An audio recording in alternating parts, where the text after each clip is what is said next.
एक महिला रईस इलाके में बैठकर भीख मांग रही थी और भीख मांगते हुए गाना भी गा रही थी।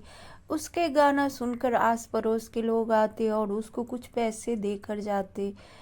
इतने में वहां पर एक लड़की आई और उसका गाना सुनकर वह बहुत खुश हुई और उसकी तरफ गौर से देखने लगी। वह तेज आवाज में गाना गा रही थी। लड़की का नाम सुस्मिता था। उसने देखा कि ये औरत कौन है और उसे गौर से देखते हुए पूछा, अरे तुम तो शायद वो कीर्ति हो ना, जो तुम गाना गाती थी पहले पिक्चर में। यह सुनकर वह भीख मांगने वाली औरत स्तब्ध रह जाती है और उसे देखकर शर्मिंदा महसूस करती है। इतने में दूसरी लड़की आती है और कहती है, अरे सुस्मिता, ये क्या बकवास कर रही हो?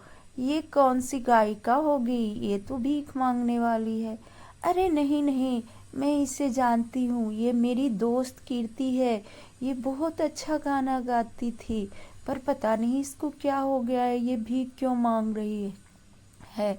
तभी उसने उसे बताया कि कीर्ति कैसे गायिका बनी थी। उसने कहा, अरे ये मेरी दोस्त है बचपन की, और जब यह छोटी थी तब इसकी माँ बहुत अच्छा गाना गाया करती थी और यह उस गाने में अपनी माँ का साथ दिया करती थी। थोड़े दिनों बाद इसकी माँ का देहांत हो गया और यह उदास रहने लगी। तब इसके पिता ने कहा कि बेटा तुम भी गाना गाना सीखो, और कीर्ति भी गाना गाने लगी। उसके पापा भी उसके गाने में सपोर्ट करते थे। धीरे धीरे कीर्ति बहुत अच्छा गाने लगी वह सोचने लगी, मैं अपनी माँ की अंतिम इच्छा पूरी करूँगी और मैं बहुत बड़ी गायिका बन के रहूँगी। यह सब सोच ही रही थी, लेकिन एक दिन मैं उससे कहने गई, अरे कीर्ति, तुम इतना अच्छा गाना गाती है, एक रियलिटी शो मुंबई में हो रहा है, ये ले इसका फॉर्म भर दे और तू बॉम्बे चली जा। लेकिन कीर्ति ने कहा, नहीं सुस्मिता, मैं नहीं जा सकती क्योंकि पिताजी को ये स्वीकार नहीं है और मेरा लास्ट ईयर बीकॉम का एग्ज़ाम है। मैं ये छोड़कर कैसे जा सकती हूँ? पिताजी कभी नहीं मानेंगे कि मैं पढ़ाई छोड़कर गाना गाऊं।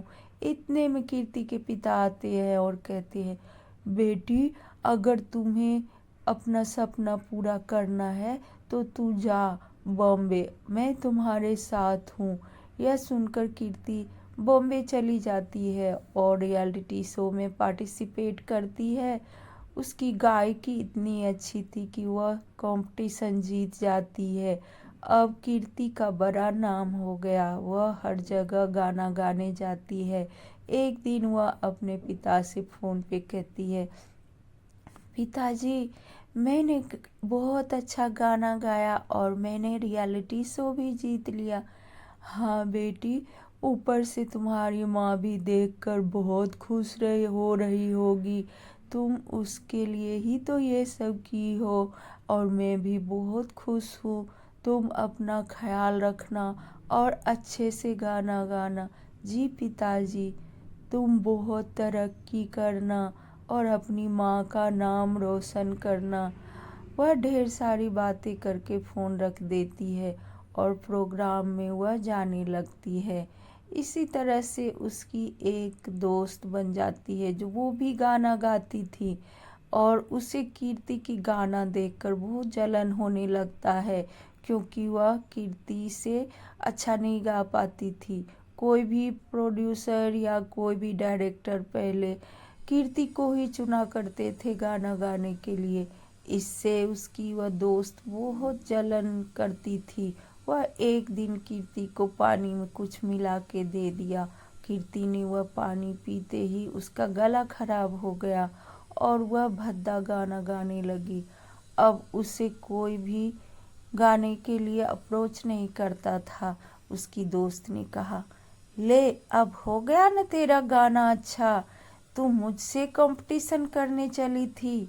मैं तुमसे बड़ी गायिका हूँ और मेरा इंडस्ट्री में बहुत पहचान है, तू मेरी बराबरी करेगी। अब गा के दिखा, तू कैसे गाना गा सकती है। उसकी जलन के चक्कर में कीर्ति का करियर बर्बाद हो गया और वह पैसे के लिए भी मोहताज बन गई। गांव से फोन आया कि उसके पिताजी का भी निधन हो गया। जैसे तैसे कीर्ति अपना घर चला रही थी, लेकिन बाद में धीरे धीरे उसका धन खत्म हो गया और वह एक एक रुपया के लिए मोहताज हो गई। अब वह कैसे गाना न गाकर कैसे कमा पाती, तो वह एक किसी गांव में आ गई थी और भीख मांगने लगी थी। यह सब बातें बताकर कीर्ति की दोस्त ने कहा, सुना तो ये है कहानी इसका। और यह सब सुनकर उसकी माँ बहुत उदास होती है और वह कीर्ति को अपने घर ले आती है और कहती है, बेटा तुम्हें मेरे पास आना चाहिए था। अगर तुम्हें कोई सहारा नहीं था, हम तो थे।